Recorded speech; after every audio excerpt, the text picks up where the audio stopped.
Berjumpa kembali dalam mata kuliah pemodelan dan simulasi komputer.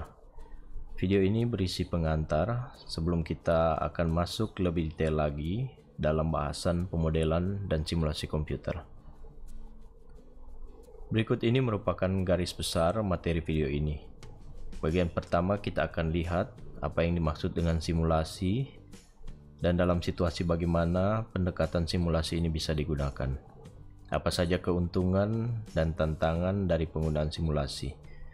Nah, nanti kemudian kita akan lihat beberapa contoh penggunaan simulasi dan aplikasi yang terkait. Juga nanti kita akan definisikan apa itu sistem dan lingkungan sistem, serta komponen sistem, serta beberapa klasifikasi simulasi menurut beberapa cara pandang. Nanti yang terakhir akan ditunjukkan contoh generik tahapan yang perlu dipersiapkan ketika kita akan melakukan aktivitas simulasi. Simulasi adalah sebuah upaya untuk meniru proses faktual dari lingkungan nyata atau dari sebuah sistem dalam sebuah atau satu periode waktu tertentu. Nah, dalam aktivitas simulasi ini, baik dilakukan secara manual maupun yang melibatkan proses komputer, akan menciptakan atau menghasilkan suatu gambaran perubahan atau perubahan sistem terhadap variabel waktu, sehingga dari pengamatan tersebut akan bisa disimpulkan perubahan karakteristik yang bisa terjadi di dalam sistem nyata. Dengan mempelajari sifat perubahan sistem selama periode waktu tertentu tersebut, maka kita bisa membangun sebuah bentuk konseptual yang akan menggambarkan sistem itu sendiri. Bentuk konseptual ini akan melahirkan yang namanya sebuah model simulasi. Model simulasi ini biasanya akan dibentuk dalam fungsi atau persamaan matematik, menggunakan simbol-simbol ataupun pernyataan logika, di mana akan melibatkan asumsi-asumsi yang mempertimbangkan sifat, karakteristik, hubungan antar entitas atau objek yang terlibat, yang nantinya akan menggambarkan cara kerja sistem yang ditiru. Ketika sebuah model simulasi yang dibangun ini bisa divalidasi, dalam arti output yang dihasilkan oleh simulasi tersebut mampu mendekati hasil sistem nyata, maka model tersebut akan bisa digunakan dalam mempelajari berbagai pertanyaan what if atau bagaimana jika A atau B, atau dengan kata lain, kita akan bisa mempelajari berbagai kemungkinan fenomena yang nantinya bisa terjadi terkait dengan sistem nyata. Dengan model ini, maka perubahan-perubahan yang bisa terjadi dalam sistem ini dapat kita simulasikan dalam rangka memprediksi dampak yang bisa terjadi terhadap kinerja atau sifat sistem. Dengan mempelajari keterkaitan dan perubahan dari variabel-variabel yang bisa mempengaruhi sistem, maka bisa ditentukan parameter yang tepat sebelum sistem yang sebenarnya diimplementasikan. Dengan kata lain, sebuah model merupakan bentuk konseptual dari sebuah sistem, sedangkan simulasi itu sendiri merupakan aktivitas komputasi terhadap model yang akan dibangun. Ini mungkin sebuah definisi dari model dan simulasi. Sehingga simulasi merupakan sebuah pendekatan terukur yang bisa digunakan sebagai alat bantu analisa untuk memprediksi efek perubahan yang bisa terjadi terhadap sistem. Selain alat bantu untuk analisa, simulasi juga bisa digunakan sebagai alat bantu dalam fase desain ketika kita akan mendesain misalnya pengembangan sebuah sistem yang baru. Sehingga melalui simulasi ini kita bisa mendapatkan sebuah rancangan sistem yang optimal terhadap lingkungan nyata atau real world ketika implementasi sistem ini akan kita gunakan nantinya. Bagaimana kita akan bisa membangun sebuah model atau bagaimana sebuah model itu bisa dibangun? Dalam beberapa kasus atau fenomena objek tertentu yang cukup sederhana, mungkin hal tersebut bisa disusun atau digambarkan dengan metode matematika, misalnya dengan persamaan kalkulus diferensial, teori probabilitas, metode aljabar, atau teknik matematik lainnya. Solusi dari kasus-kasus seperti ini biasanya akan terdiri dari satu atau lebih parameter yang disebut nantinya ukuran kinerja sistem. Ini misalnya, ada beberapa contoh, misalnya dengan merubah atau menambah sebuah variabel angka, maka kinerja sistem akan bertambah lebih cepat. Akan tetapi, dalam banyak kasus atau banyak sistem dalam dunia nyata yang cukup kompleks, ini menyebabkan tidak mungkin atau tidak memungkinkan bisa diselesaikan secara matematika sederhana. Sehingga untuk kasus-kasus seperti ini, maka simulasi yang berbasis perhitungan dengan menggunakan komputer atau dengan menggunakan komputasi yang lebih kompleks, ini dapat digunakan dalam kerangka atau dalam tujuan untuk meniru sifat dari sistem terhadap satu periode waktu tertentu. Atau dapat dikatakan, sistem tersebut terhadap variabel waktu bisa kita bandingkan melalui simulasi komputer.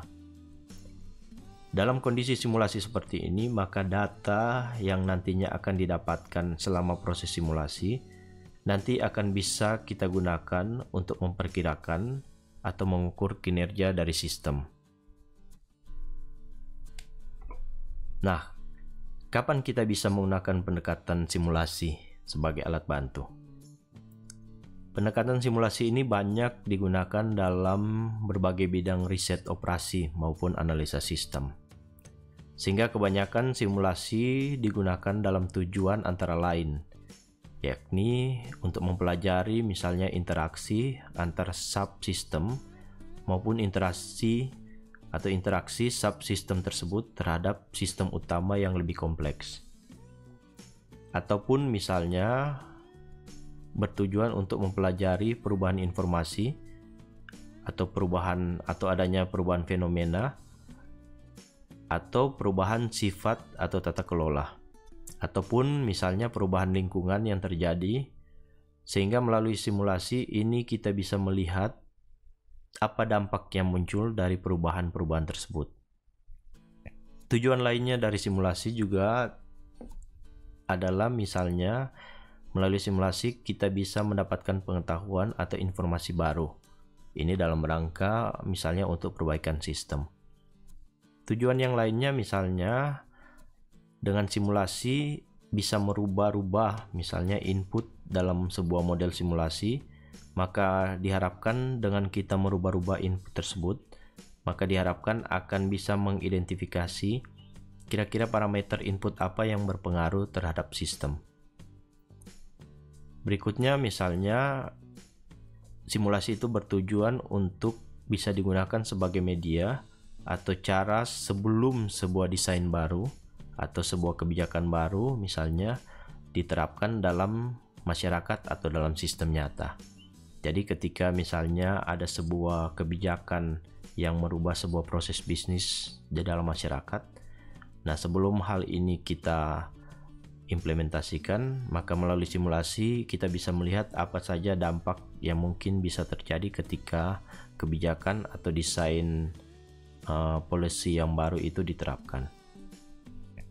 Contoh yang lain adalah simulasi itu bertujuan untuk penentuan kebutuhan dari sebuah sistem. Tujuan yang lain juga misalnya dengan simulasi akan bisa melakukan penghematan biaya yang dikeluarkan dibandingkan jika dilakukan pelatihan training secara langsung. Ini misalnya dalam proses pelatihan evakuasi bencana. Jika di dalam proses evakuasi bencana secara langsung misalnya, cukup banyak cost atau biaya yang bisa dikeluarkan atau diperlukan. Misalnya dikarenakan kita akan mengarrange orang ya. Misalnya kita perlu menghitung berapa lama waktu ketika kita akan melakukan evakuasi daerah bencana misalnya. Nah, dibandingkan dengan kita melakukan pelatihan evakuasi secara langsung untuk melihat jangka waktu yang diperlukan ketika masyarakat kita akan evakuasi dalam situasi bencana, maka simulasi merupakan sebuah pendekatan untuk melakukan penghematan biaya yang mungkin dikeluarkan dibandingkan jika kita melakukan secara langsung di dalam atau di tengah-tengah masyarakat. Tujuan yang lain juga misalnya dengan simulasi kita akan bisa menampilkan secara visual proses yang direncanakan, ya. Jadi di dalam simulasi atau simulasi tersebut akan menjadi lebih menarik lagi sebab ini akan bisa digambarkan dengan sebuah pendekatan animasi, sehingga kita bisa melihat perencanaan atau planning yang dibuat dan memperhitungkan komponen-komponen waktu misalnya. Tujuan terakhir misalnya, mengapa kita perlu melakukan simulasi? Karena dengan simulasi kita akan mampu menggambarkan interaksi dari sebuah sistem modern yang mungkin lebih rumit atau cukup kompleks. Nah, dalam slide ini digambarkan juga, kalau slide sebelumnya digambarkan dalam kondisi apa simulasi itu cukup untuk dilakukan. Nah, dalam slide ini menggambarkan dalam situasi apa sebenarnya simulasi itu tidak tepat digunakan. Nah, dikatakan di sini yang pertama, katanya ketika permasalahan itu dapat diselesaikan dengan logika sederhana. Nah, ini misalnya kita ambil contoh. Dalam sebuah restoran misalnya terjadi penumpukan antrian order atau yang menggambarkan menunggu terlalu lama untuk dilayani. Jadi ada penumpukan antrian order dari pelanggan atau user yang akhirnya menunggu cukup lama untuk dilayani oleh waiters atau pelayan. Nah, jika restoran tersebut memiliki katakanlah 10 meja dan seorang pelayan itu bisa melayani 2 meja dalam 1 menit, maka agar supaya tidak terjadi meja yang tidak terlayani dalam waktu semenit, maka kita tinggal membagi 10/2, kita dapatkan 5, di mana 5 ini mengindikasikan bahwa nantinya dibutuhkan minimal 5 atau lebih pelayan ketika semua meja penuh. Nah, ini merupakan contoh sederhana bahwa kita tidak perlu melakukan simulasi untuk menyelesaikan problem yang ada. Nah, contoh yang kedua atau hal kedua yang menggambarkan bahwa simulasi itu tidak tepat untuk digunakan adalah pada kondisi di mana sebuah masalah atau problem itu bisa diselesaikan dengan metode analisa sederhana. Kemudian yang ketiga, simulasi tidak tepat ketika digunakan pada saat percobaan secara langsung malah ternyata bisa lebih murah dibandingkan jika menggunakan komputer atau pendekatan komputer. Misalnya, ketika kita menentukan improvement dari proses pengurusan berkas dalam sebuah layanan masyarakat. Kemudian contoh berikutnya adalah jika biaya simulasi itu ternyata dihitung malah lebih mahal dibandingkan dengan penghematan yang bisa dihasilkan ketika kita tidak melakukan simulasi. Jadi ternyata simulasi atau proses untuk melakukan simulasi itu biayanya lebih mahal jika dibandingkan dengan penghematan yang bisa dihasilkan. Kemudian berikutnya adalah jika sumber daya atau resource atau waktu itu tidak memungkinkan. Misalnya kita tidak punya cukup tenaga atau tidak punya cukup waktu untuk melakukan simulasi. Kemudian berikutnya yaitu jika karakteristik dari sistem yang akan disimulasikan itu ternyata terlalu kompleks sehingga tidak dapat mendefinisikan parameter yang terlibat.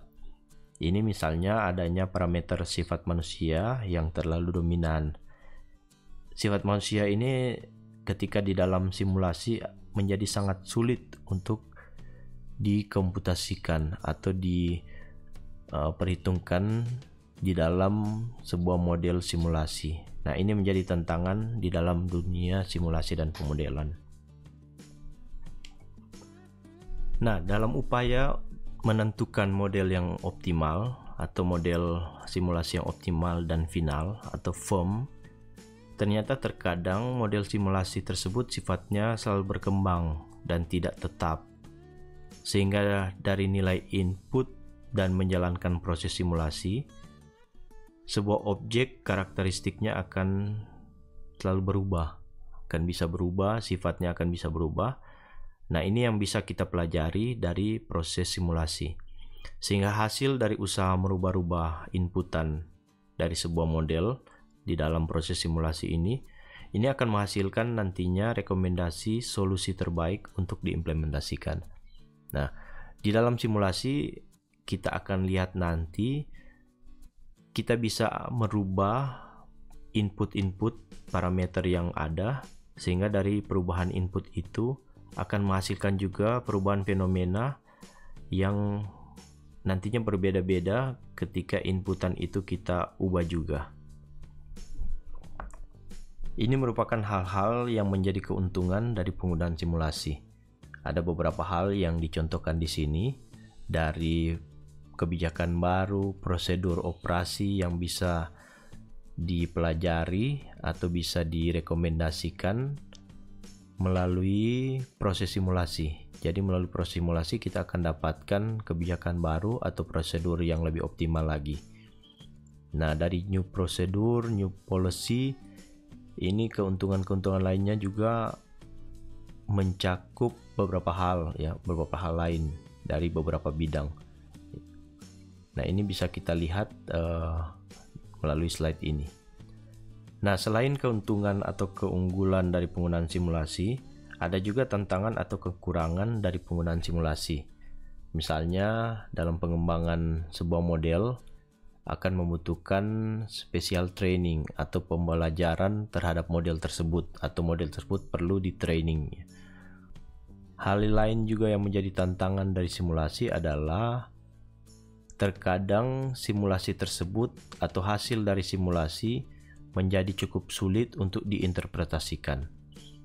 Nah, tantangan ini biasanya oleh beberapa perusahaan atau vendor software ini sudah menyediakan atau mereka menyediakan aplikasi atau software tertentu bawaannya dalam menginterpretasikan atau mengartikan hasil dari simulasi yang didapatkan.